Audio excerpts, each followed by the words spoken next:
Okay, let's look at this CYU question, right? So this question is testing you whether you are able to apply the learning from your recurrence relation here.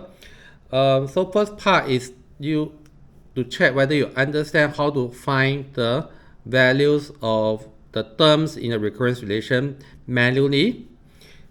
Okay, so you're not allowed to use scientific graphing calculator because the value here is the emphasis here is exact, right? So for part one, what we need to do is just do the recurrence relation. Use the recurrence relation for n equal to 1.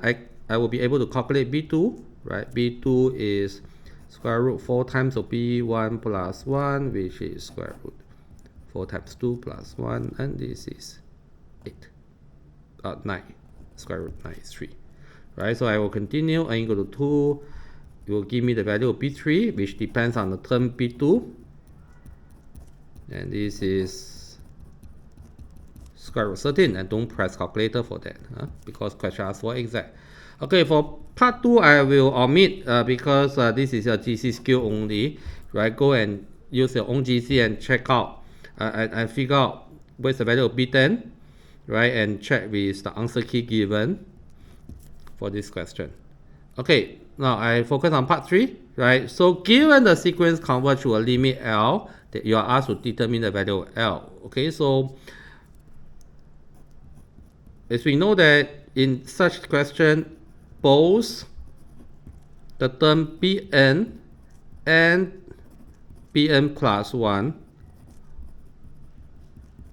will converge to the same limit L as n goes to infinity. Reason being, both n and n plus 1 will tend to infinity, right? And that's why both terms should tend to the same limit, and these values should still satisfy the recurrence relation, right? So that means my L should be equal to square root 4L plus 1. Then I'm supposed to solve for the exact value of L, square both sides, move the term around, become a quadratic, and solve this quadratic. Again, I cannot factorize, that's why I will use a formula. L is 4 plus minus square root 4 square minus, okay, this is 20 divided by 2. I pull out the 2, I do a division.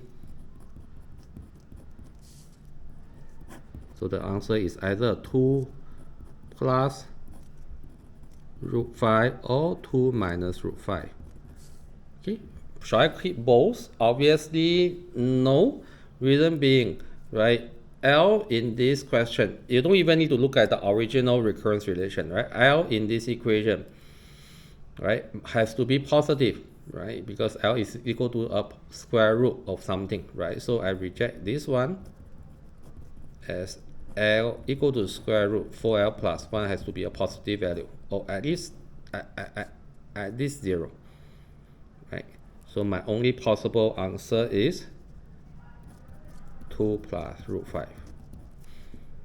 Of course, to make sure, if you are very worried that whether this answer is correct or not, right, you can actually compare this value with the terms in your GC, right, and see whether the values in GC really approach this value, right, in a long run.